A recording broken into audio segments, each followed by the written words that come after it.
السلام علیکم، بسم اللہ العزیز الغفار، والصلاة والسلام علی نبی المذنبین والابرار۔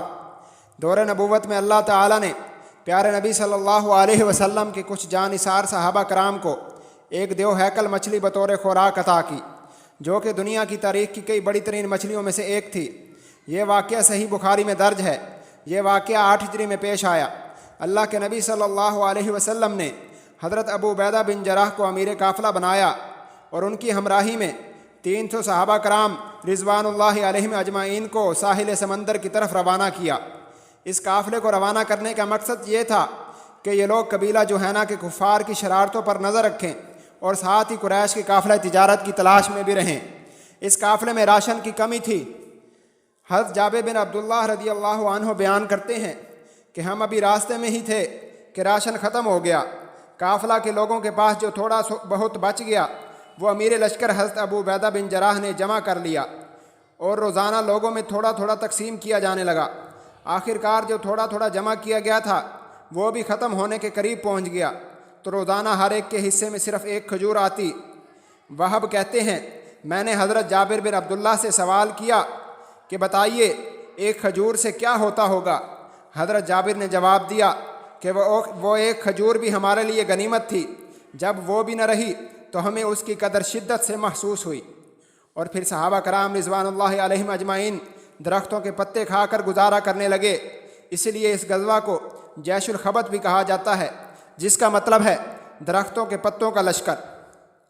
چلتے چلتے آخر صحابہ کرام رضوان اللہ علیہم اجمعین ساحل سمندر پر پہنچے تو کیا دیکھتے ہیں، وہاں ایک بڑے ٹیلے کی طرح ایک بڑی مچھلی سمندر سے باہر نکلی پڑی ہے۔ اس مچھلی کو سارے لشکر کے لوگوں نے 18 دنوں تک کھایا اور اس کی چربی کو بطور تیل استعمال کرتے رہے، اپنے جسموں پر ملتے رہے۔ ایسا کرنے سے ان کے جسموں میں طاقت دوبارہ لوٹ آئی اور جسم صحت مند ہو گئے۔ اس کے بعد امیر لشکر حضرت ابو عبیدہ رضی اللہ عنہ نے حکم دیا کہ اس مچھلی کے 2 پسلیوں کو سیدھا کھڑا کیا جائے اور اس کے نیچے سے لشکر کے سب سے لمبے آدمی کو گزارا گیا تو وہ بآسانی گزر گیا۔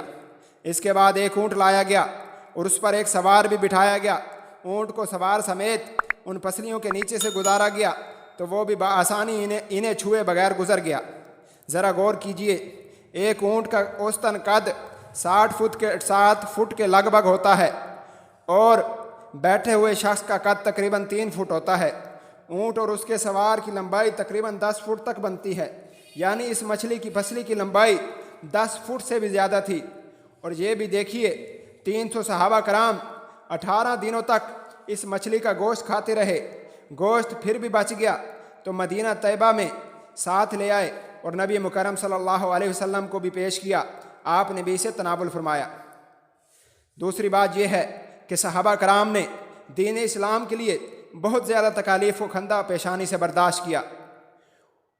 انہوں نے اس غزوے میں روزانہ صرف ایک کھجور پر گزارا کیا، پھر اس کے بھی ختم ہو جانے پر درختوں کے بھی پتے کھاتے رہے۔ اندازہ لگائیے اس وقت کتنی زیادہ غربت تھی۔